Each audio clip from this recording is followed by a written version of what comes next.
Miami, Miami, Miami, Miami, Miami, Miami, Miami, Miami, Miami, Miami, Miami. It feels like Miami. Welcome to the Heat Beat Podcast. I'm your host, Giancarlo Navas, and with me today on our Wings preview part one. Power. Well, that's a Wings preview part one, and then we'll specify, we'll let the subheader. We got our 2K coach, Franky G. Happy belated saucy takes. We also have our saucy takes, Coach Lu. Happy belated birthday. Thank you, man. This is for Schmeethan. I'm trying, man. I'm trying. That's not baby steps. Kyle is not the worst player. Take that shit off. We're positive today. It's a guards next week. We have the great Siobhan. What's up, people? Hey, happy belated Lu. Thank you, everybody. Super. We're feeling good. If you don't mind. What happened? Oh, how old am I? Oh, 26. I don't want to say it though. I'm closer to 30. Are you older or younger than Haywood Highsmith? When is his birthday, man? Haywood Highsmith is 26 years old. Mm-hmm. He was born in Baltimore, and okay. Shout out the Ravens. Okay, that's all. I was stalling. I was stalling. Until I scrolled the Wikipedia. December 9th. So you are older. Damn. Oh, you're younger than Haywood Highsmith. No, I'm younger. Yeah, he's about to turn 27. A sneaky 27 years old of Haywood Highsmith, who we will talk about later today. People, family, MHB listeners and viewers, we're talking about wings today, specifically power wings. So we're doing our wing preview. Every year we do our positional previews, guards, wings, bigs. We had the idea this year to kind of separate the wings into power wings and I guess finesse wings, if you want to call it that. Name TBD for part two, but we have so many wings on this team, and as we've talked a lot on Twitter, they're rather deep here, which is totally the opposite of last year. And all these guys are going to be relevant, and they're going to be fighting for roster spots. And truly, we don't know how this is going to turn out. So we thought it was best to go in depth on every single player. Instead of giving you a very abridged version of this preview, we decided to split into two parts so we can get into the nitty gritty of each player. So without further ado, we're previewing Power Wings. If you're watching on Twitch, thank you very much. We love the audience that's live. If you're watching on YouTube, make sure to hit that subscribe button because I know a lot of y'all not subscribed. I see our subscribers versus what we pull in view wise, and I know that you guys gotta hit that button because I know you be watching and you want to get updated. And if you're a pod audience, I love you. You're the OGs. We love you very much. Always showing love to y'all. But we got our wings today, baby. And guys, I want to start off with Jaime Jaquez Jr., the man, the Heat's first round pick this year. And I think, Franky, I think he's the guy that most people are excited to see this year. Maybe him or Jovic, but I think Jaquez has a lot of excitement down here in Miami. Juan Wick, as the fan base has dubbed him. Juan Wick. That's the best nickname. It's the best nickname. Absolutely. He's just had such maturity. Like, I know we're excited about Jovic too, and we'll get to him later, but Jaime is just more mature and experienced. He has more of a readiness to his game right now. We expect him to contribute more, especially immediately. I think Jaime has a definitive role off the bench as one of the primary ball handlers on and off the ball. He'll be as a secondary creator, as a primary creator at times. He's just very versatile, and I'm really excited to watch him. I wish he wasn't banged up so he could get more run in the preseason, but I'm excited to watch him. He's a really smart player. Bon, yeah. I'm going to let you decide where we're going to go first, offense or defense with Jaime. Ooh, I'm fine to go either way, but for the sake of where we just kind of came from Franky, we can stay offense. Franky's absolutely right, and I think one of the other things that really excites me about him, this whole group is like my favorite. This is my favorite build of player, and like I could go on forever about it. But I think Ami has the particular, I don't know, kind of borderline great size. Between, like, he's not incredibly tall, but he has the frame to where, like Franky's talking about, all of the places that he can, kind of operate facing the basket. He also they can play him at a number of post, extended post. He's comfortable getting into a back to the basket type of game pretty much anywhere on the floor. And I think that opens you up for like some split actions. It opens you up for being able to see stuff on the other floor. You have stagger options. You have, hammer screen back. Because like you can, if you can establish like a strong position, but still in a way that allows for there to be as much maximum movement as possible around you, I think that's a great thing. And he can kind of do that at the nail, a bit settled down from the nail type area. So I'm really excited about him offensively because of the build. And like Franky said, it's the readiness. Like he has a maturity and he has a particular type of athleticism about him to where he's not necessarily so springy, but he's young, he's youthful, he's spry, he absorbs well, he can kind of move in the small steps really well. So I think ready is a pretty great descriptor of him. And I think even, so on the offensive side, and it's kind of hard sometimes for rookies to find a place offensively. It's easier defensively as long as you can hold yourself. But I think he's in a great spot. We have Daywalker 242 in chat, gifting a tier 1 sub. Already starting the year off good. We love y'all. We appreciate all the support that you guys give us to keep the lights on.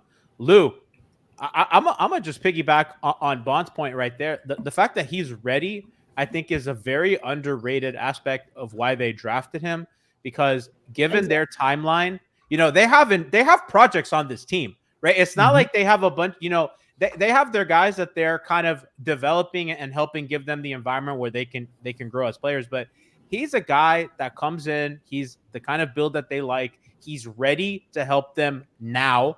Jimmy and Bam, they shouldn't be waiting on a guy that might be better in 2 years, right? They drafted Jovic last year, and thankfully they had the depth and the talent that he didn't have to, be a key part of their rotation to survive the season. Although, I mean, Max Strus doesn't make some threes. Maybe we're having a different conversation. But, they like him because he's ready. He's older. And I just think that's, as Bond said, it's enormous kind of for their outlook this season.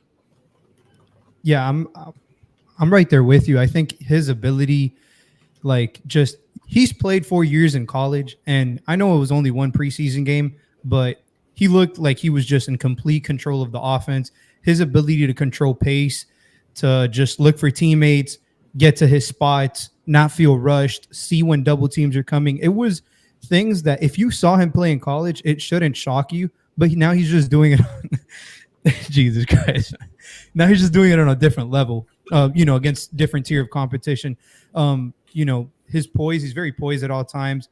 I think offensively, his biggest question mark remains to be the 3-point ball, if he can shoot off the catch, because like Bond was saying, he can play with back to the basket. And as we know, Jimmy likes to do that as well in that little, mid-range, mid-post area.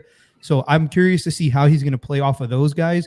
But I feel like he's going to be given the range to run the second unit as a primary scorer. Mm-hmm.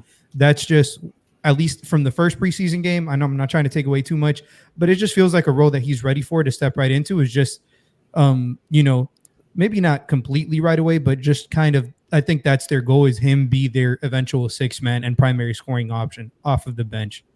So I'm excited for Jaime. I was the only one on Miami Heat beat that wasn't fucking depressed when we got him in the draft. You were so happy.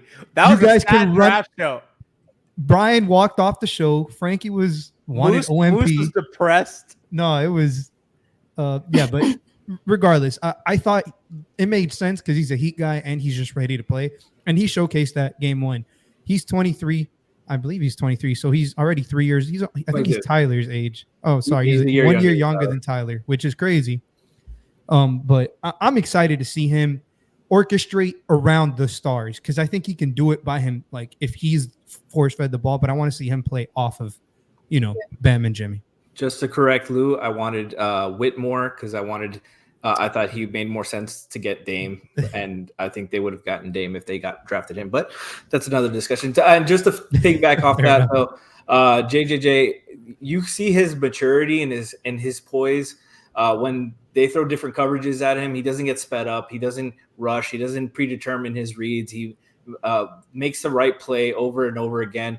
And like Lou was talking about him as a playmaker, I think they're going to be able to be comfortable in whatever role they really need him in, on or off the ball. He's played so many roles already at a high level in college. He was All-American, all Pac-12. Like he's just reliable, just clutch. And I still think there's upside. Like I don't think he's like in his peak shape. I think there's more to grow. Body wise, he there's no question about his athletic verticality. But laterally he can definitely improve.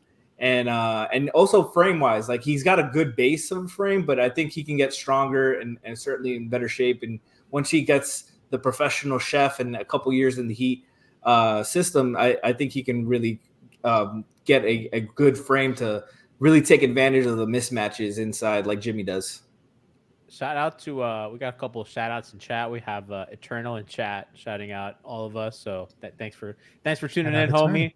We also have Leches Commissioner saying Jaime is top 2 JJJ in the league already, and he ain't 2. So facts. Take that for data. I'm really curious about the shooting with him, as kind of Lou said, because I have no doubt that's kind of their goal, is to have him run the second unit, have him do that stuff. But I think surviving with Jimmy and Bam, and that's something that I've said year after year, is that they have a very fine line between guy who's so shooter and guy who can't shoot, because of the two guys that are going to be with the ball. To be honest, you want your 2 best players to have the ball. If we want Bam to truly be aggressive and look for a shot more, that has to come with better spacing. And we've seen in the past, Iguodala's in the corner helping off of him, right? PJ Tucker in the corner helping off of him, right? And even last year, I mean, we know that a lot of guys, Heat shooters, struggled and they played with injuries. Even good shooters like Max were being helped off of, right? Because they were struggling with injury. So, and it made their offense really difficult. It made their offense even more difficult. Bam. So that's the one thing I'm looking at Jaquez. But as we've talked about, the transition stuff, the footwork, we've all seen the clip of that beautiful footwork, the wherewithal, the passing when the double team steps up. Miami runs a lot of motion, and he seems to be a very willing screener. He seems to be very, on top of stuff, that tiene las pilas, as we say in Miami. Like he's a really sharp guy who I think is going to be able to grasp all the off-ball movement, and hopefully he can synergize with the rest of the guys. Let's get into his defense really quick, and then we're going to move on. One more last thing about go ahead. He plays with a certain bite to his movements too. So he's snappy. Yeah, exactly. Yep, he's snappy.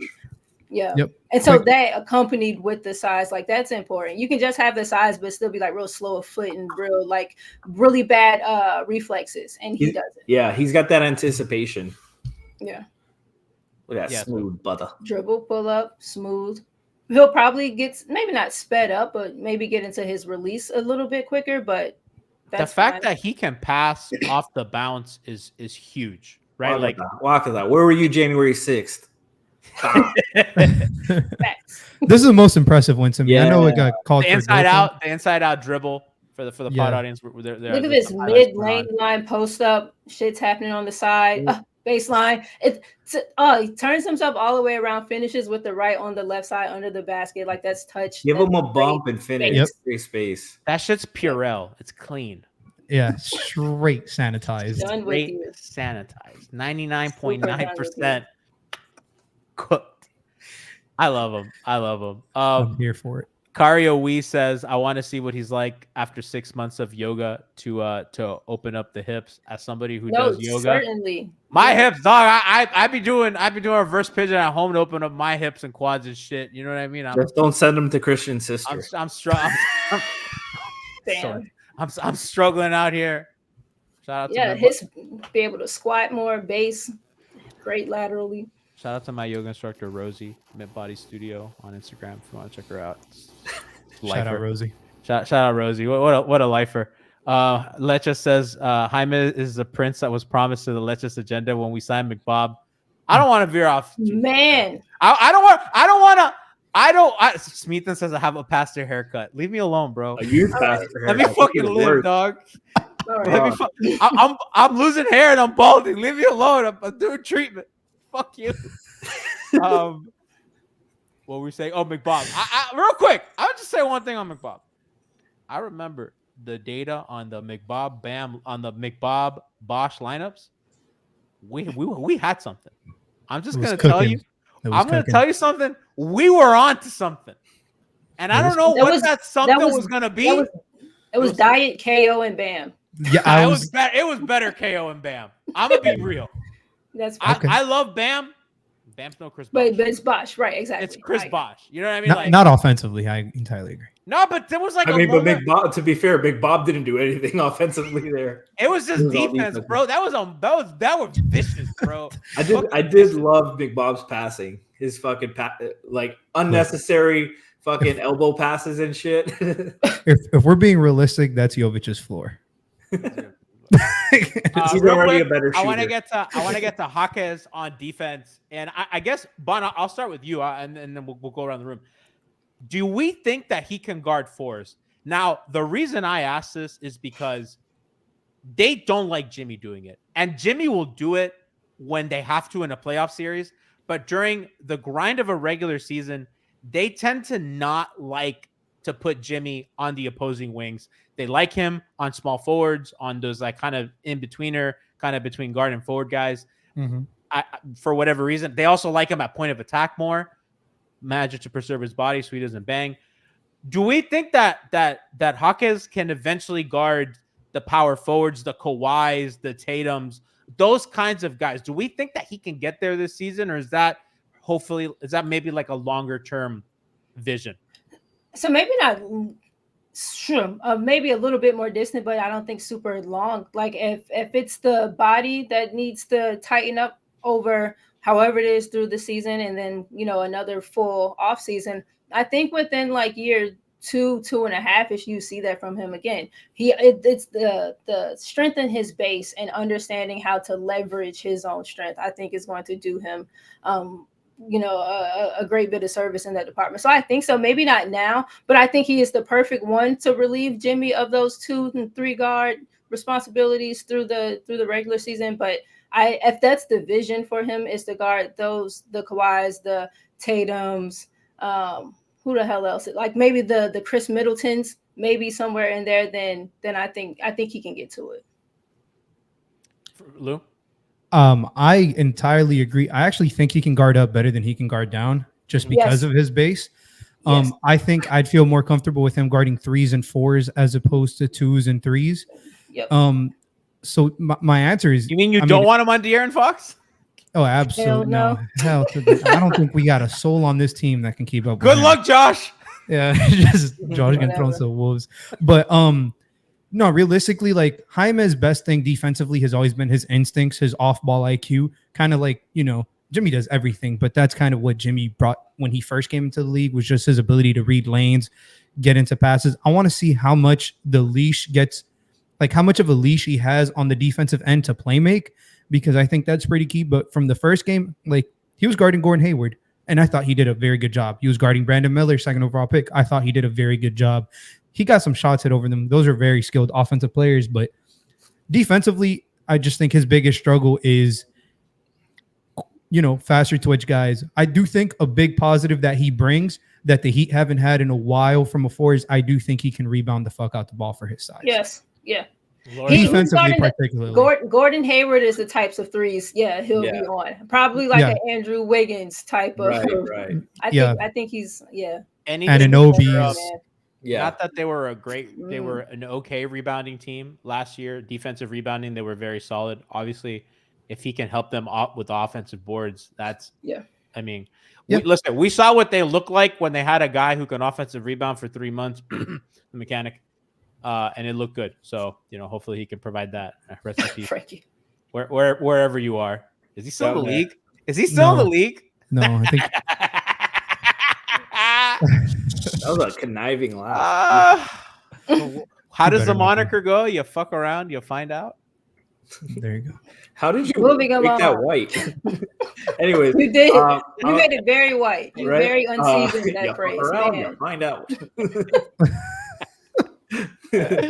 You're darn tootin', you will. You're darn- No, I obviously agree with you guys. I think the shifty guards will be able to take advantage of his lack of lateral quickness.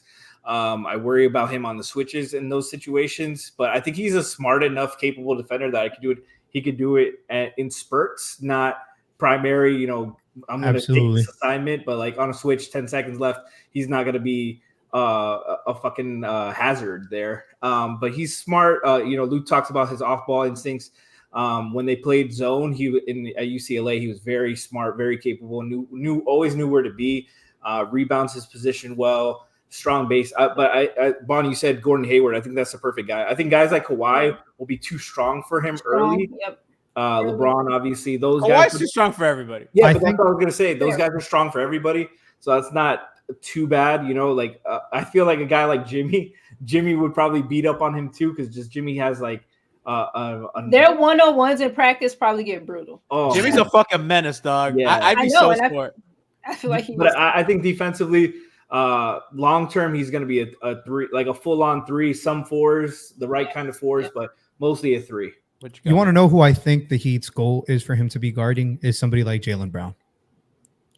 Yeah. To take that assignment away from Jimmy and keep him on Tatum, because he's a bigger body guy. You just got to force him to go left. Luke, what's interesting about that is that they liked Kyle on him, and that just did not work last year. Yeah, Vincent did though, because he got up in his airspace. Well, and I think guys like, I mean, he's a very special case, because as we saw today, an assistant coach almost stripped him. You know, you just really gotta put the pressure. And I don't know if you or anybody saw that clip that he was. Why does the Celtics staff keep doing this? They keep the Celtics posted like a workout video with Jaylen Brown where like an assistant coach like almost stripped him. And why do y'all keep sabotaging him? Yeah, dude, like, that's what I'm saying. Like, if you're the Celtics staff, like they had that other video of him dribbling with his left hand. Yeah. It looked like how I would dribble with my right hand. It was bad, dude. I was like, that's a spell job. What are y'all happening in there? Real quick to close on Jaquez. One of the things I'm excited is him as a helper, because I do think that they can even play some bigger lineups, and he could even be the three in some of those bigger lineups. And then your help man, you know, the Heat love to send help from the weak side corner. They love for the guy to stunt in on the drive from the wing. The Heat have a lot of active hands and bodies on defense, and typically it's been small. I mean, they played a lot of like Tyler Gabe or Tyler Kyle or Kyle Gabe and Max, right? That's not like those are good. You know, like Max holds his own on defense. Obviously, Gabe is a very tough defender. Kyle's a very sneaky, like good defender. That's not physicality, right? That's not like that size. And I think Jaquez kind of gives you a little bit of that as a helper. And I think that they've lacked truly since Jay Crowder. I think they've lacked that physical help guy, because PJ wasn't that guy as a helper. Nope. Yeah. Right. But they've lacked. Andre wasn't hurt. Like Andre wasn't. And Andre was like 37 years old too. I'm gonna be honest. The closest guy to that we'll get to him later is probably Highsmith, but. Oh, I mean, we'll that's what you want Jaime to become. And I'm excited. Ryan's Pavera resubscribed with Prime. Says kick rocks, PJ. Absolutely. Oh man! Shout out Ryan. Oh, man. Yeah, that's it. This is the Jaylen Brown video. Is that Deadman? What production from the intern Pablo? Look at this man. Come on, Jaylen Brown. I think this is the time that he almost gets stripped by the assistant right here as he's going. Look at him. He's sizing him up. It's Gabe Vincent. Look at that. Almost got stripped. He trips himself. Come on, man. Shout out to Pablo. Hey, round of applause. Un aplauso. Shout out, You're still in your probationary period. Keep it up. Yeah, we love it. All right, guys. Let's move on to maybe the man of the hour. Nikola Jovic. Nikola Jovic. We'll start with his offense. Bond, that's your guy, bro. That's your son. We are at 6'10". That is some size that they have desperately lacked. There's an offensive player in there Yes. that Yeah. unlocks the highest potential for this team. Yes. And I want you to talk about that because this is your guy, and I'm gonna give you the ball. It's so tough because Ame is also my son, but again, he's ready. Like he's fine. He's good. I don't have to worry about him. I think Nikola. I think you worded it perfectly. That him fully formed or molded or whatever that's a big ass final play. form. Yeah, if you can chisel that some bitch down and you can get you a fine Serbian sculpture out of that, I do think it opens kind of the highest potential of the team. Team. Yeah, and it's tough. Like the him Bam's range of height and like skill set is a tough thing to put together. I personally empathize with it. Fucking was in guard practice for half practice and the bigs practice for half the practice, and that's like it's tough putting both sides of those things together into like one functional kind of thing. But once you do, you unlock a different type of versatility. You have shooting there, you have some post presence there situationally, he's a playmaker, he can rebound for you, but these are all highest form him prognostications or hopes.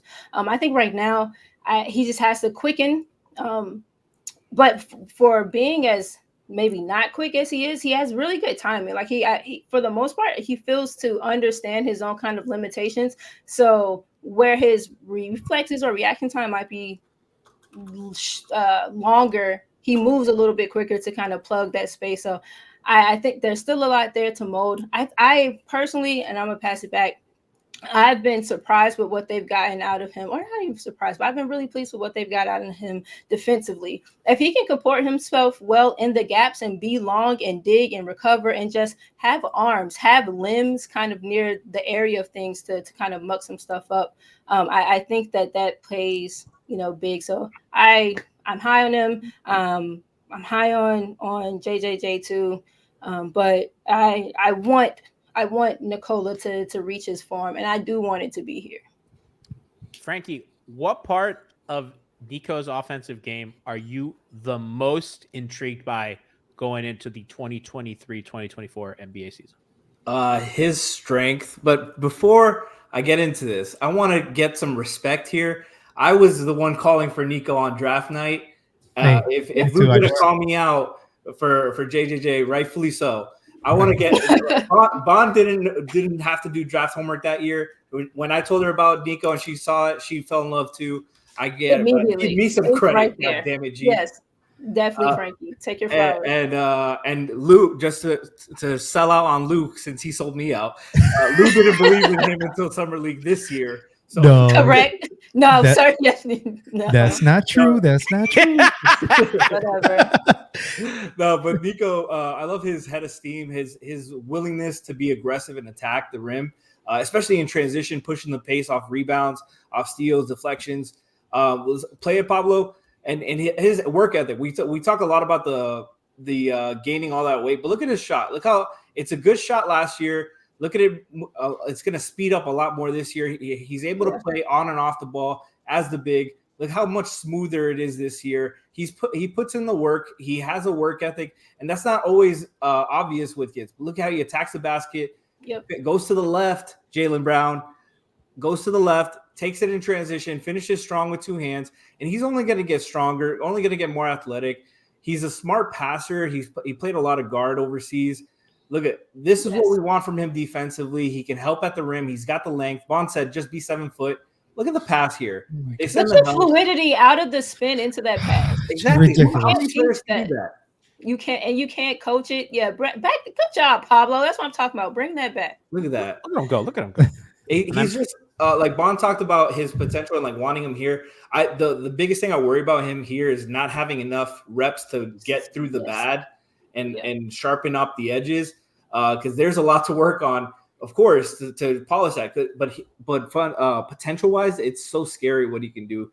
Having a 7-footer who can shoot, who can pass, who can push in transition, and defensively, all you need him is just to be big, protect the rim, help Bam. He's got Bam and Jimmy. He doesn't have to be fucking Rudy Gobert out there, but be positive over there. Don't be a negative. In a lot of those highlights, we're seeing him attacking off secondary action.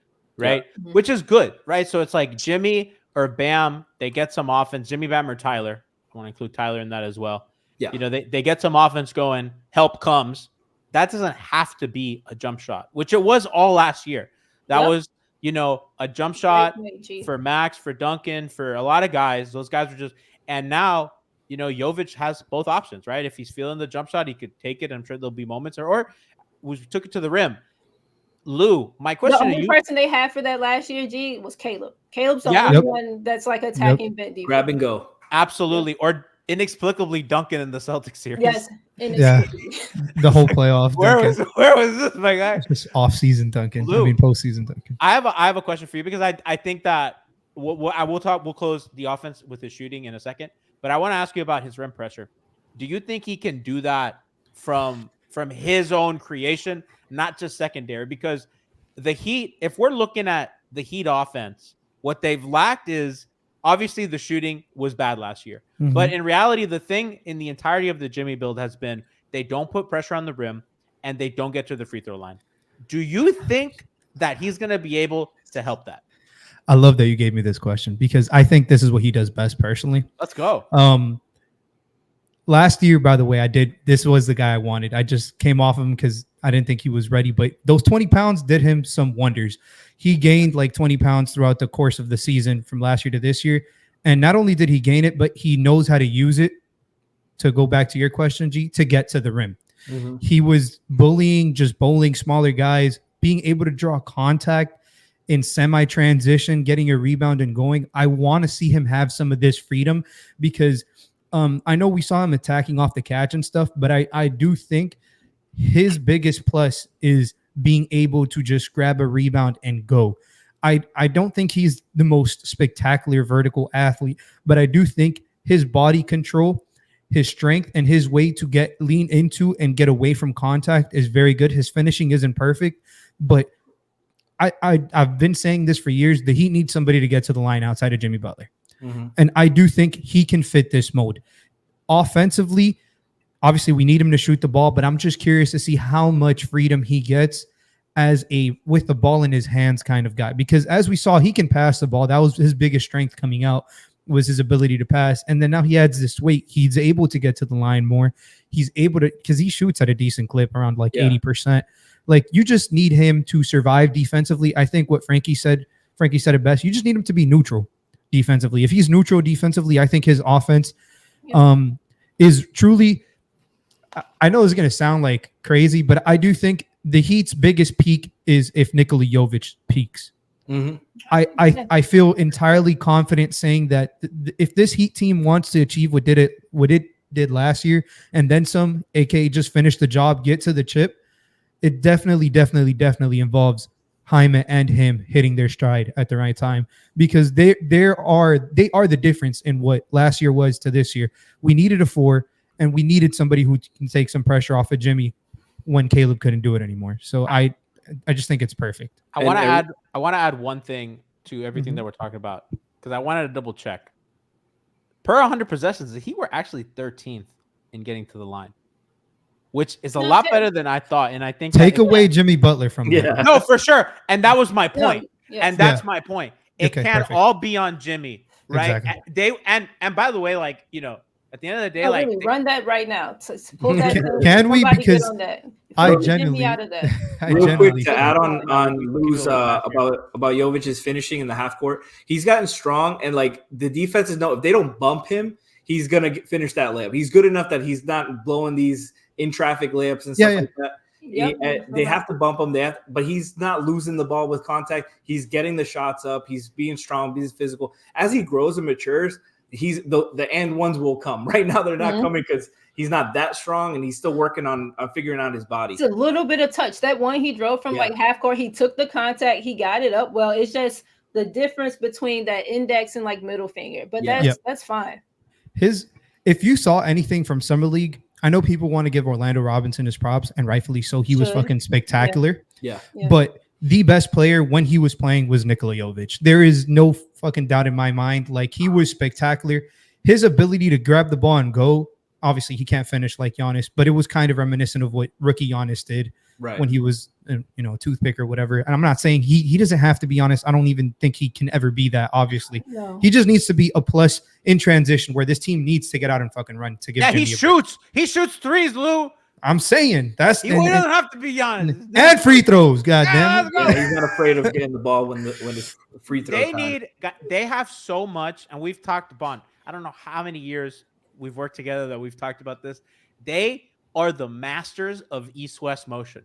They got that shit on lock, bro. Yeah. Yes. You want to fucking go, left and right, like, Duncan and all these dudes. Like that's the fucking sweet spot for them.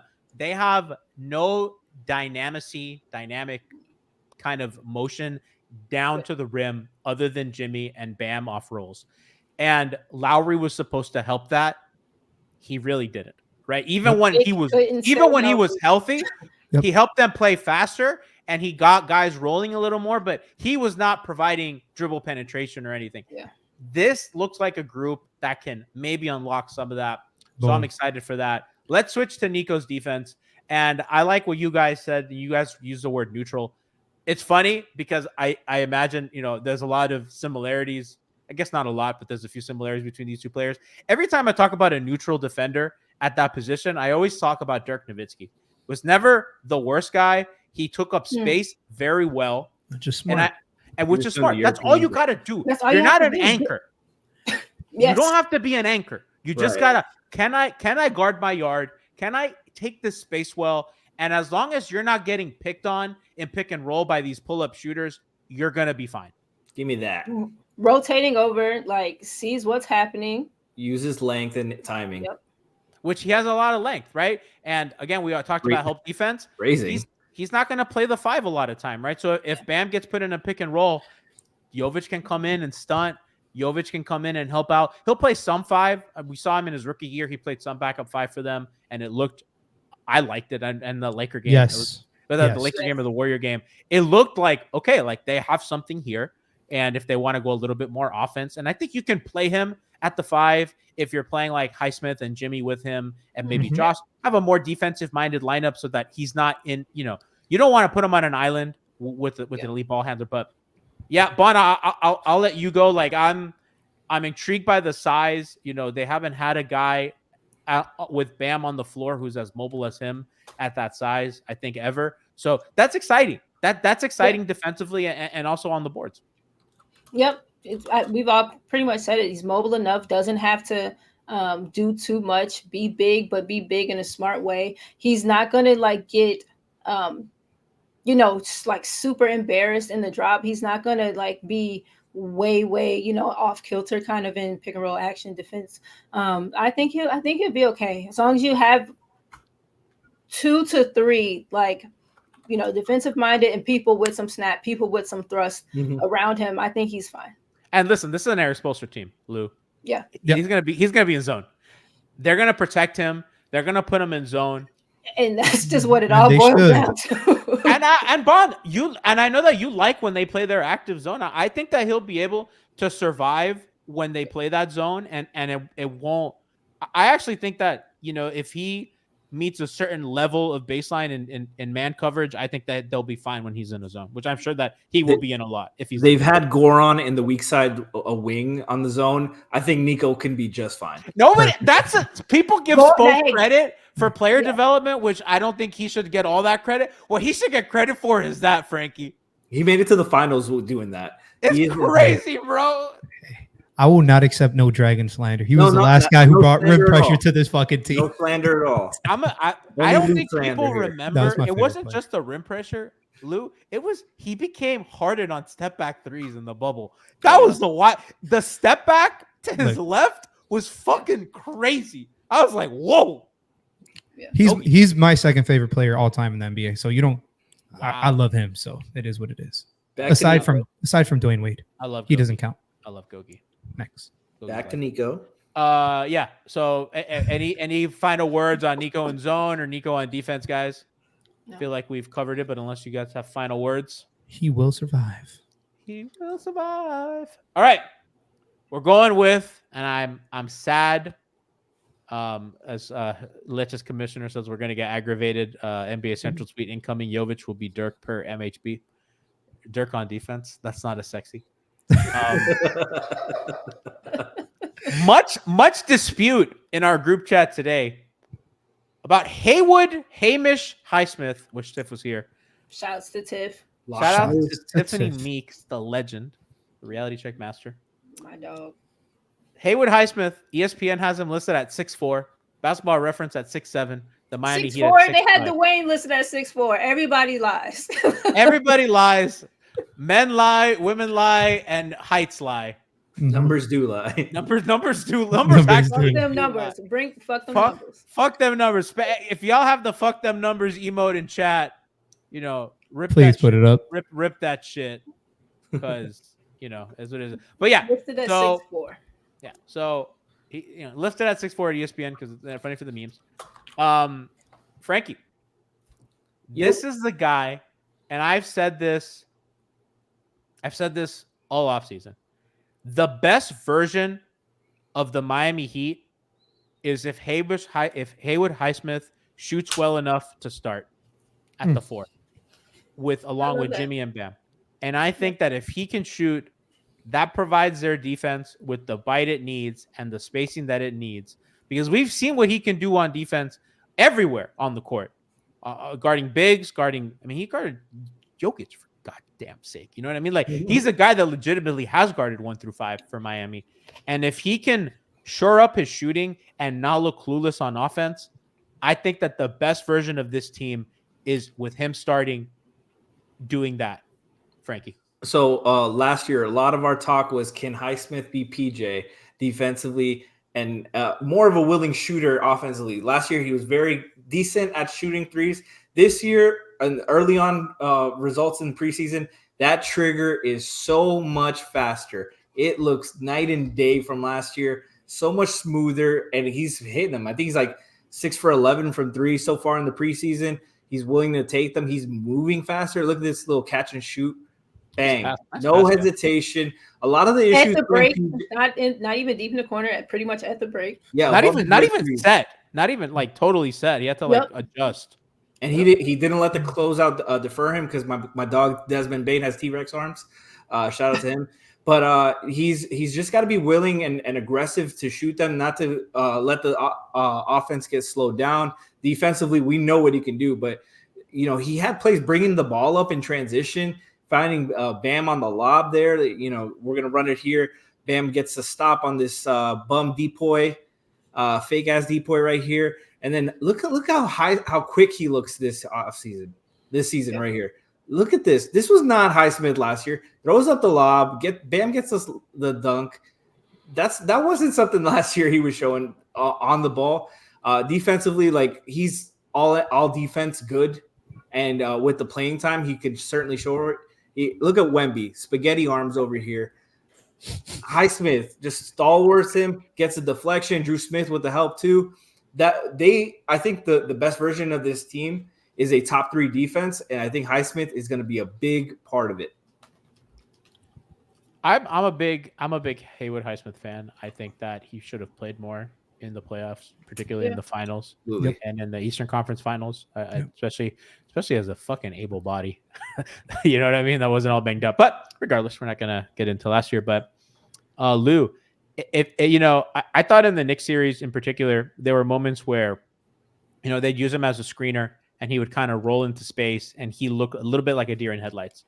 And that was because the confident shooting, I think that when you practice, you're going to get confident in things you practice, particularly shooting. And I know Bonds talked about a lot. Shooting is like it's a mechanical, workable skill that you can like drill and run. Something like being an in-game pick and roll roller and you roll into space. That's where I think I worry about him more than anything. How are you feeling about that this year? Because we saw in that Knicks series, bro, they drop, and this team, kind of those kinds of drops like New York, where they play a little bit at the level, have shown them a little bit of trouble because they can't really get to their pull-up game.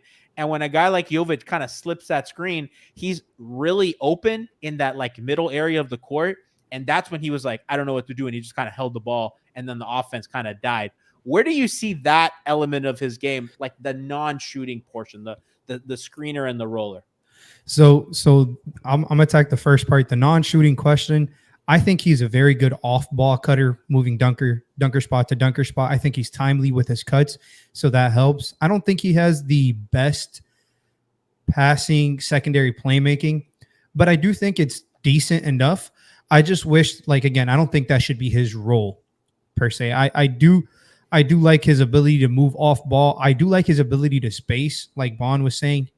I've always comped him to like a PJ Tucker, Jay Crowder hybrid. I think PJ Tucker defensively and Jay Crowder offensively, and the fact that you don't want Jay Crowder creating, but he can step out of the corner and hit those shots. I think Highsmith, since last year in the summer league, he was shooting limitless the whole time. He was shooting 30 feet 3-pointers, and they were going in because he was shooting with confidence. So I just think that's the biggest part of his game. I'm curious to see how much that develops. I mean, we saw him make a pass to Bam, and I'm gonna be honest, if it was anybody else other than Bam that passes a turnover, thank you, Bam. But where they ain't. They can't. Exactly. Hey, I'm just being honest. I don't think, that's not meant to be his role, but I do think, like you stated, I think his role is like, I'm so happy I'm on this show right now because these are my favorite. Like, these are the guys that I vouch for on this team. Like, y'all could have the bigs. I don't even want to touch the fucking guards, but this group right here, like, I think that's my show, baby. Kyle Lowry did. This is the meat and fucking potatoes of the show, man. Like, this is where the shit is real. And I do think this is where they're most talented. This will make or break their season. Oh, for sure. I think this is the biggest upside group. This is the most stable group just because they have Jimmy. I'm just, man, Highsmith. Well, I got a not fucking just that thread. they have Jimmy. They have the two recent draft picks between Jaquez and Jovic. That's what I'm saying. Jimmy just brings the stability. All these players bring the upside. And that's just a beautiful, beautiful mesh of combinations. And Highsmith, I mean, I got a fucking thread. I think it's my most liked thread on Twitter talking about how I think he can win us a series against Boston. Yeah. And he did. He's huge. I love Highsmith. So he should have been playing last year. I know they're going to start K-Love because they got to. Yeah. They're going to start K-Love because they paid him or whatever, man. But like G said, he needs to be the starting four. Yeah. They also want to keep Caleb, I imagine. Some of the PJ stuff too, I think so. I agree with you, G. And kind of like, Kevin Love. Sorry, Kevin Love, not Caleb. Sorry. I'm weak. Go ahead. G, I agree with you and kind of just his the like pick and roll ability of him, but I do think that he can operate kind of in some of the PJ area in the lane on those, like on the flares and slips, right? Like on the things where he knows someone's probably chasing over top of him as he sets his flare, Duncan or whomever is getting to the corner. So now I'm that short roll, and I know that Duncan is there because that's where I just sent him. Or I can, if he can get one of these, if he can get a steady kind of like push shot or just like some comfort, it's either push or kick to either way. And then he does, like, I don't think that he has to do a lot in the short roll, but it will be, I guess, quick decision making about it. But I think if he can get that part, the timing of it, I think that's big. The thing, so I think it's important for him to kind of be active as a roller because when teams play two bigs and when teams try to hide a big on a non-BAM player, they'll do it on the other four or another player. And what the SPO response has always been to that is, oh, we're going to put you in drop every time. So we're going to pivot and BAM's not going to run the handoff. We're going to get a shooter in here and we're going to run a handoff with that other player in that. So whether that's, I think, when they put Dwight Howard on Jay Crowder in the finals in 2020, suppose like, Jay, you are now running handoffs with Duncan Robinson and we are getting this guy in a drop. Or whether that's Rob Williams or Al Horford or whoever with PJ as a handoff guy. And that's that's a critical part of their offense to counter two big lineups, because while we can have Jovic playing alongside Bam or 6'9" Cole or Jaquez, whatever it is, at the end of the day, you need options, right? And one of the ways that they combat two big lineups is that. And they have been extremely successful doing that, to the point that I can't think of a time that didn't work, right? Maybe you can argue Aaron Gordon and AD, but and Jokic, but I think that's a different animal. And AG is amazing, and he's more of a wing anyway. But regardless, that's a key pillar to their offense, I think, and I think that he needs to be able to kind of contribute in that role for them to truly get to where I think we hope the high end of this team is. Yeah. Anything else on his offense game before we get into his defense, which is really, and there's not too much to say about his defense that we haven't already said, but the switchability. Is there anything you guys want to see this year that you haven't seen last year from a guy like Highsmith? Because I think that he'll guard a lot of guards, considering how paper thin their guard depth is this year. I think that he'll get those assignments a lot of the time, and I think that he's up for that challenge, Franky. I don't know, because it depends on the lineups. Because I think like point of attack, it's going to be mostly Josh and Caleb, and I kind of like them in those spots better. And I like Highsmith. Highsmith is very capable, but he's a little bit more disciplined and stronger than both of those guys. So I on the Tatums, those are the guys I want to see him guarding. The bigger wings, the bigger guards, maybe like a Harden, those kind of guards. I like Highsmith there just because he's not going to jump into these pump fakes and give him the 3-point shots like Caleb and Josh are both really susceptible to. And plus Highsmith's got the length to really disrupt. He's got the frame, the shoulders, the strength, he can play small ball 4 and 5 at times because of all that, and a lot more comfortably than the other two. And in the right situations, of course, you can have him guard those guys, but I just like having him on bigger guys and him off ball too. He's so disruptive. Yeah, the other thing with a guy like Highsmith is that because you can play him at the 3, and then you could play another guy at the 4 and Bam at the 5, and you could play like theoretically. I mean, you could play like Jaquez, Highsmith, and Bam. Yeah. If you get enough shooting from those guys. Let's get crazy. Put Jimmy at the 2. Like no, but Bond, like that's. You need an end of game stop. Wing Wednesday. You know what I'm saying? Like, you have those guys plus, I don't know, like Kyle or Josh or whoever, maybe you want to force. Let's say you got to force a turnover at the end of a game. You can run that lineup, and if they get a live ball turnover, you can even theoretically trust them to stay out there. Yeah, I agree. So it's huge. I genuinely think that. And it might be funny to say this, but I do think that like a lot of their season hinges on, can he shoot well enough to be like on the floor a lot of the time? Because I think that highly of him. And I think that they are missing that piece at that kind of power position, right? Yeah. They need that wing in between Jimmy and Bam to settle their rotation, to settle their lineups. And when they've had that guy, they've been very successful, right? When it was Jay Crowder, when it was Tucker. Last year was a bit of a miracle because that regular season, that was such a problem for them all year. Shout out Kevin Love, right? So they had, and unless Kevin was so big in that Milwaukee series. I mean, I cannot stress that enough. So excited for Hamish. You guys have any closing thoughts on Hamish before we move into really the new sensation down here? Yeah, I just need Hamish to play 20 minutes a game at least. I was thinking the same thing. I was like, he just needs to play more than Kevin Love. Yeah, absolutely. That should feel very easily accomplishable. Absolutely.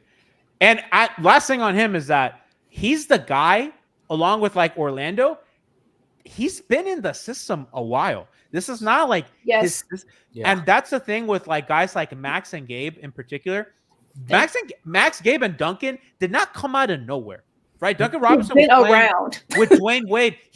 Duncan was in their system, like the Heat kind of like run it a little bit like baseball, where like baseball have like their like kind of like their farm system or like their minors, right? That they're in the pipeline, and the Heat have kind of developed this like, okay, we have a Sioux Falls team, we like these guys, we want to keep them around. Duncan Robinson was a guy who was kept around. Gabe Vincent was a guy that was kept around for like 3 years or 2 years before he actually started getting minutes. Max was the same. Highsmith is another guy who has been in their system a while, and this is about the time that you kind of see, okay, like this is a little bit of a make or break. Like, do we have something here before we gotta like actually give a real contract or whatever? So exactly, wanted to highlight that as well. Let's move on to Cole. I was calling him Cole Swider all week. Swider. It's Swider. Very funny that Laker fans were like, there's just no way that Spo's getting something out of this guy. Like, there's something going on in Miami because there's just no way. Because the Laker fans were just like, okay, this Spo's the dark arts. I don't know if you guys saw those tweets. It was very funny. Yeah, he's too close to Rob Pelinka, and it made an awkward situation, a Maury situation over there. No, it's Spo shooters ever since who was the first guys like Luke Babbitt and Wayne Ellington. Wayne Ellington. Wayne. I have to Wayne on the coach and on the staff, like it's perfect. Yeah, no, but I'm saying like Luke Babbitt in the sense that like a guy with the talent to shoot, but needs the confidence, needs the belief of the staff. Like shoot 30 feet. That's where we want you to shoot. You're open, shoot that shit. Don't hesitate. Cole's that's every player's like dream. Like you want me to shoot when I'm open? Hell yeah, I'll shoot it all the time. I'm just a role player on this team. I'm gonna shoot. They love to empower guys like that, Frankie. Yes. Yeah, and that's why they get the most out of these guys who would be who are fringe rotation guys or fringe NBA players, because they give them the belief, give them the leash, and let them play, let them make mistakes, and then take away the leash if you're Duncan. Yeah, exactly. Except for Duncan. Well, no, because Duncan had free reign, and then until he did it. Yeah, Well, until he stopped moving on offense and just shooting. I'm excited for Cole, though. Bond's going to really get into Cole's ability, but I mean that size and that high release is tantalizing, and I'm excited to see more of it. Siobhan, Cole measures in at a beautiful 6'9". We love that on our shooters, right? Let's talk about him. Talk about what he's going to bring on offense for Miami this year. So, like, all right, you can get to the start of that one and then pause it. Okay. Pablo, bring that back. But to your point, G, like he's like the highest form of, maybe not even a Duncan, but just if you take whatever the best of their motion shooters have been over the last whatever handful of years, and I think he is the highest prospect of all of them. He has the size, he has some capability kind of in the mid-range, but it's the way that he comports himself, the way that he moves. He's a technical mover. So if you play the first one and then you can just like let it go and we just talk him through. Coming off of this, it's like the inside pivot that guys don't do now. The pivot coming left, pivot off the right foot, bring the left foot as the second foot. People like don't do that. It's a lot of coming here, flying left foot plant, bringing the right foot, and you can get shots off like that. But it's a I don't know, it's a different skill and it's a different work ethic to get into shots like this and get into them comfortably. So like I said, Pablo, just let him go. Like coming off of that full steam, gets in the corner. He had an escape dribble left one time, stepped into that beautifully, spaces really well. One of them deep ones coming off the dribble, like gave you a little bit of a hezzy, goes up, has a good, just a really, really good body. And they like, again, jump in here. Ami comes off this like a pass by Jaquez. We talk about that. Fantastic pass. Knowing to like stay in direct line behind your like the ball dribbler. That's a drill. You work at shit like that, and a lot of people kind of don't. He's so good coming off screens, like making sure that his man is trailing him, taking the right angles. Let it go. Like and quick release, high release. It's gonna be tough. It's so tough to block him. Yeah, he's smart. Like he moves well. I think whatever they've ever wanted, kind of in a shooter. I think they have it in him, and then some. Slides well, again, right behind the interior dude. Perfect. He's in the right spots. Squares. Always in the right spot. Square to the basket. He gets to them great. I think he gets. I guess he's going to continue to surprise people. I guess Lakers fans were surprised that they've gotten stuff out of him.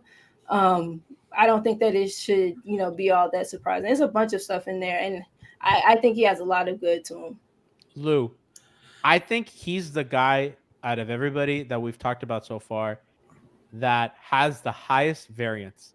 He could be a guy that just straight up might not be on the roster come All-Star next break. week. Yeah, or even All-Star break, or he might be a guy that they feel confident. He might. I mean, he might not play, and they just might keep him around because they believe in maybe him next year or somewhere down the line. Oh, for but sure. Do you think he's going to be somebody that contributes this year, or do you think that it just might be like, okay, we're going to stash him and we're going to kind of work with him and see where he's going to be? I mean, I think he should be on the team. I don't know if he should have the roster spot. I think Kane should have that, and he should be a two-way. but that's a different discussion. Or maybe no RJ Hampton and just give it to him. But I just They have so many decisions to make. yeah, his ability to shoot is literally elite. Like he does, I don't think he does a single other thing well enough, like great. But this is what he does, and it's elite. Like, can we build off of this? It's ironic, and we've seen them do it before, and they have. But it's just hilarious to me because last year the only game I ever saw him play was against Denver, and he played 24 minutes. He hit 6 threes that game, and I was literally like, "This is fucking Duncan Robinson." They gave LeBron Duncan Robinson. He's tall. Like, he's taller Duncan. Yeah, I was like, he's more like, technical Duncan. He's better technically than Duncan. He was like, he looks bigger than Duncan. I was like, this is just a bigger Duncan. Don't want to cut you off, Lu. Bond, Yeah. you say that, you don't say that as a slight to Duncan. You say that Cole's props to him, yeah. Because Duncan has very good form. That you're just saying that Cole is even more elevated than that.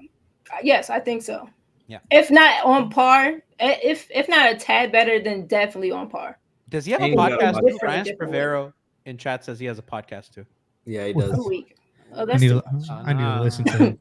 That's still on the nose. I'm just my biggest concern with him is, I mean, just not going to come as a shocker, is who does he guard on defense? Yeah. Where does he survive on defense? Because there was specifically one big too. Yeah, he's big, but he's not like super strong. There was one specific play where they put him in drop and he got in and out of his shoes this preseason. I was like, oh my God, do not show me that again. It was, and no, but it's, again, this is why he was available. This is, he is a project. This is not a perfect player. He's not here to just, absolutely take over this role. I think it's going to be made available to him, especially with some of this guard depth, if Duncan becomes available at some point in the season. But I just think, like, to your point, this guy shoots the ball. I'm a fucking math guy, so I love math. He shot 224 threes last year at 43%. Talk about elite. That's his. Karate, he shot 224 threes last season on 43%. My oh my, the Heat, Karate, they found another here on this game. Yeah, that's combining NBA and G League, like everything, and it was Karate. That's combining NBA and G League. Yeah, you gotta love, when the Heat get these guys out of Sioux Falls and the G League. Well, don't call them undrafted though. I miss Coach Tony. God, bring him back. Yeah, what he said. I can't say it. Frankie, can this motherfucker survive on defense? It remains to be seen. It seems like he's got a work ethic, and the Heat usually don't keep guys around. I'm sorry, Frankie. I gotta stop you. Coach Lu has a neon sign behind him, and you cannot read it. It's just I've been trying to what the. And Smith and Smolnik says, I had never seen a light up wall sign in size 4 font before. And it says saucy takes. We wouldn't fucking know. You had to unlight it so we could see it. It's a camera problem, guys. Look, man, Schmeathen, bro. I done took the laundry off the wall, man. Give me some time here. Looks like I'm fighting for my fucking life out here. I just moved in, man. Sign. Come on, dude. Oh my God. I didn't want to derail us, but that shit was. I'm so glad somebody did. It's coming back on, guys. We got a blurry situation over here. Also, Cab and D just subscribed for 6 months at Prime. Love y'all. Frankie, go ahead. Let's go. Yeah, it just remains to be seen. I mean, the Heat usually will find out really quick how serious guys are about their work ethic. He's got the size and stuff. I'm sure they'll have to hide him, but we've been talking. Every guy on we've been talking about pretty much is a positive on defense. Yep. So they have enough guys. Lou talked about Duncan for the trade block. Tyler's going to miss time at some points. He gets banged up every year. Everyone's going to miss time, bro. Yeah, but they have depth, and I think he'll get an opportunity for sure. It's just, being in rhythm, being ready, and defensively, I'm sure if it's a problem, they'll play plenty of zone with him to cover up for that. But I think it's worth it. He's young, he's big, and he's got an elite skill set already.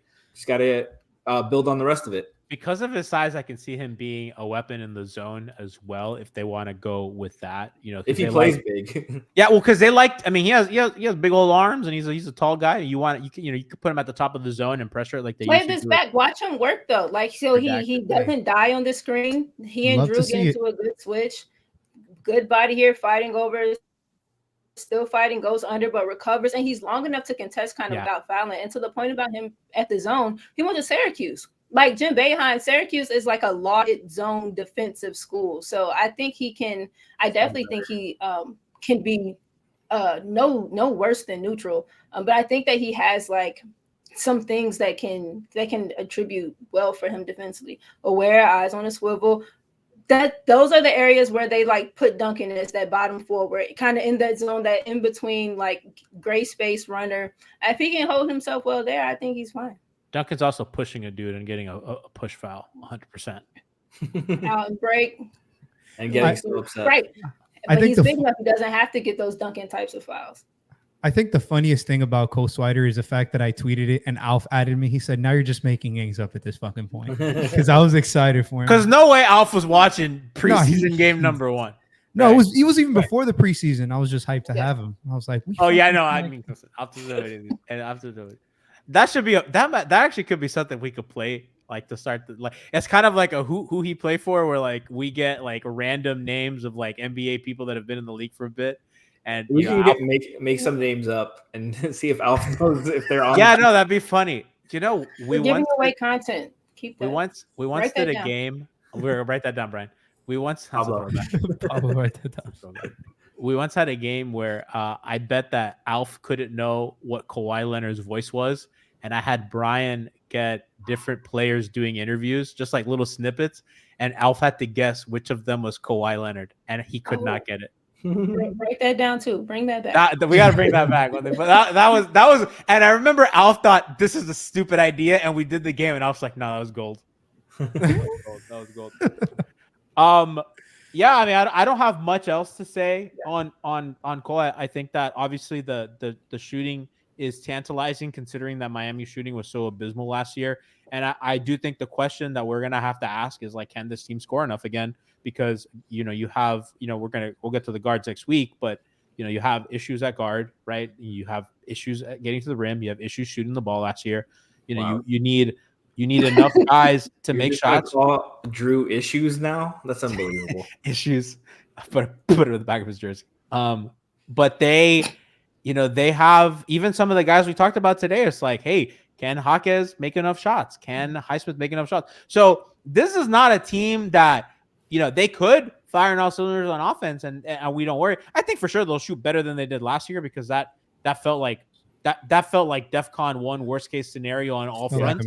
It felt like a mistake. But like, we're talking about like, can they be like a legit good offense? And you just cannot, considering who they are, where they're coming from, and what they've gone through, you just cannot just say, yeah, we don't need a guy like Cole on the team. You gotta. I think I agree with I forgot if it was Franky or Lu who said it, but at least got to keep him on the two-way and keep him around to get him in the system and all that. Yeah. And then you figure out the defense later. Like, can you get, but I think that if they didn't think that he would put the work in, he wouldn't be at this point already, because, we know how much they value that, especially post Hassan. So, and guys, that brings us to last, but certainly not least, Jimbo Butler. Himmy himself. Not much to say about Jimmy at this point, man. I think we know that he's gonna, give you 25-5 till about February, and then he'll start to try, and he'll sleepwalk to that. He'll play a game where he may shoot the ball 3 times until the fourth quarter, and he looks like he doesn't give a fuck. And that's just the Jimmy Butler regular season experience. He doesn't care about awards, doesn't care about stats, doesn't care about accolades. He's a very bizarre man in that sense, but at the end of the day, you can count on him when it's 16 game. I think that none of us doubt his ability, but I don't want to get into what we think Jimmy's game's going to be this year, because we've watched Jimmy enough, right? He's pretty established. I want to ask you each, what do you want from him this season? And we'll go around the room. I'll start with Bond, then Lu, then Franky.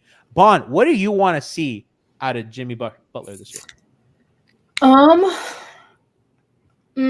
It's going to sound counterintuitive, given all the Tibbs legs and the Tibbs miles, and just the consecutive, like the deep runs.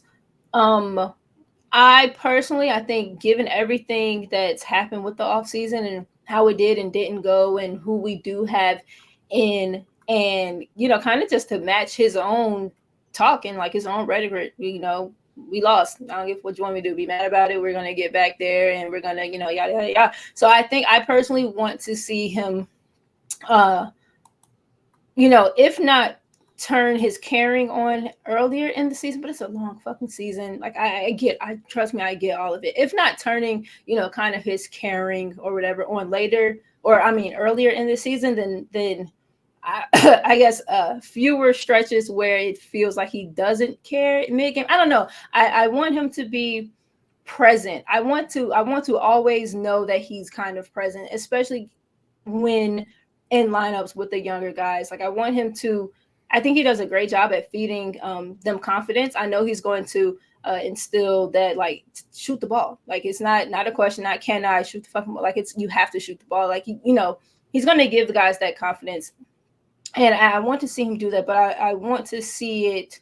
I don't know. I want to feel a little bit of force from him this season, and I don't know who I want it directed at or how I kind of want it to look, but yeah, I want his typical numbers in his efficiency, but I want to feel him earlier than I guess I did, as he comes on later in the season. But you say sleepwalks to 25, 5-5, so like that's nothing for him to do. But I don't know. I want some out of him. A little defiance. Yeah, kind of. Yeah, A little nasty. Yeah. You like, bro. So that's a great compliment. Ask Coach Jimmy, but contained and done well. Exactly. Coach Lou? I want that Jimmy for the fourth quarter. Yes. I want the other version of Jimmy. I want 2020 Jimmy when we had Goran. I want him to defer during the regular season as much as possible because we need to get these young guys. We know what Jimmy can do in 16 games. That is never going to be a question for no matter until he's 40 years old. For some reason, he can do everything in the playoffs. That is not my question. So I don't want him to just take the season off. That's why I said the fourth quarter. I need him to help us close those games out. But I would like to see just Jimmy give this offense some free reign without him because I think he knows, like we know, 2019, we started Kendrick Nunn and Duncan Robinson, two guys who had never started an NBA game before in their lives. And who can't defend a lick. And who couldn't defend, and we had rookie Tyler, but he gave them free reign. We had first year starting Bam, but he gave them free reign. He was like, I know personally, if we want to get to where we have to get to, I got to take a step back and these guys got to develop. I think it is rinse and repeat this year. He has to do what he did that season. Let the guys carry them. And then when it's go time, it's fucking go time. We know what we're going to get from Jimmy. Elite two-way player, one of the best in the league. When it's fucking showtime, it's showtime. And nobody can stop him. But during this regular season, we need all these guys that we've just talked about, the Jaimes, the Heroes, the Joviches. We need these guys to take a Jaquez step up. We need them to develop for that playoff run. So that's I have a question, guys. Did I miss some news with Jimmy and his dentist work? Ryan's Prevero in chat saying Jimmy already setting the stage for taking time off with the dentistry excuse. Oh, yeah. He had a dental procedure. That's why he's been out in the preseason. Oh, I didn't know that. Yeah. Not a dental procedure. He's getting veneers. I don't know. Nobody knows. God, please don't put that on him. He's in Miami. It's very possible. I mean, she's Ryan's Prevero breaking news. Frankie, what do you want to see out of Jimbo Buckets? It's pretty similar to Bon and Lou, but I thought the first 2 years. So I just looked it up. The first 2 years Jimmy was here, averaged 6.5 assists combined, basically. The last 2 years it was 5. I want more point forward. They don't have that lead guard, and to build off that, like you want that regular season. Me and Bon really talked about this a lot last year. About getting Bam and Tyler ready for the playoffs and ready for their time. You have those two that still need to be more ready to get more on their plate, but also guys like Jaquez, Jovic, all these guys.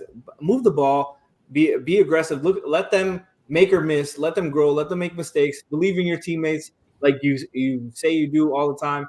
But like show it on the court. On the court, I'm not saying that he doesn't believe in them and stuff, but I'm saying Like, let them make mistakes. Let them hit the shot. Let them miss a shot. Play your role within the offense. And like, I don't want him to not average 20 points or anything like that. But I'm saying, I want point forward Jimmy. Yep. Pressure points. Let them play off of you. Let them grow. Let them be a little bit more than they've been before. And take that rest in the regular season, because we still haven't gotten a full season with healthy Jimmy. I just want the basketball gods to bless one time, one run. Just let them be healthy. But improving playing off the ball, I think, is big. The spacing, the spatial awareness. There's too many times where there's a play under the rim and Jimmy, it's a 2-on-2 inside or 2-on-1, and Jimmy cuts inside 2, and it's like, that's another body in there, guys. Just space it out. We'll get a kick out. We'll run it. We'll flow into that. Jimmy's a really smart player. I just really want him to get that ring. Hopefully this year. I think I want Jimmy to kind of rebuild his pick and roll synergy with Bam. I think that's been a little lost the last few years, and I would like him to kind of regain that. We know that he's going to get guard screening in the playoffs. He's going to be able to bully guys, but I think it's just important, especially the two shakiest shooters or non-shooters, or Bam for sure is a non-shooter, but two of those guys who I don't think you want spacing the floor. I think you want them involved in offense, and I think that in the playoffs they don't go to that as much as I'd like, understanding that a lot of it is kind of manipulating matchups. But I think that getting Bam involved and going is huge for this year, because Bam is going to be the workhorse as always for this team. And I think what Big Fella does for you on defense, you want to reward him on offense, right? And I think that Jimmy is the guy best equipped to do that on this team, given their lack of guards. I think Kyle and Tyler will do some of that as well. But I just think I like it when it comes from Jimmy. I think it means a little bit more. And I think that I think they need to build that synergy, and they need to figure some stuff out, because I think sometimes, and I know why they don't run it as much. And I think that Spo got a little scared when teams started switching that pick and roll, and Jimmy looked a little discombobulated by guys like Embiid, by Anthony Davis, by Maxi Kleba. That was the last straw for me, by the way, when he didn't know what to do with Maxi Kleba. But I think that I want them to play with that more. I want them to figure that stuff out. Maybe it's just something that you don't have to go to, but I would like them to give that another go as a pillar of their offense, because I just don't think that's been something that they've done a lot. And I think that, listen, if Bam's gonna roll, and if you're gonna contain, if you're not gonna switch, Jimmy's gonna have a cushion to get to that 20-foot pull up, 15-foot pull up that we know he loves. And I think that Bam's gonna be an offensive rebounding position as well. So really important for them. Chat says my background light looks like an episode of Fruit Basket, which is one of the GOAT anime of all time. Watch Fruit Basket. It's really good. And yeah, guys, that's kind of, I don't know if you guys have anything to add, but that we did it. We went, listen, imagine if we did all the players. Imagine we did all the wings. God. We were going to do like 7 people. Would have been here until tomorrow. It was a tomorrow. good idea to split this up. We had a nice long talk. Important question, guys. Wings, jumper, flats? I'm a flats guy. I like both, but I like flats. All right. As Bond left, so I guess Bond left. Wow. No, Bond said she's gonna come right back. All right. I was a drums guy my whole life, but them flats got me lately, man. Flats are good. You're enlightened. You've been enlightened. You guys remember when Pollo Tropical did wings? I've never had. They were pretty good. They're gone now. What are the best wings? Are we Flanny's? Flanny's wings are pretty good. Flanny's pretty fire, pretty consistent. Look, bro, I'm gonna be very honest. You got to go to Twin Peaks and get the spicy chili. I'm gonna bring the intern in here. Pablo, get in here. Pablo, what are the best wings in Miami? Hey, man. I'm not gonna lie to you, bro. Have y'all had Wingstop wings?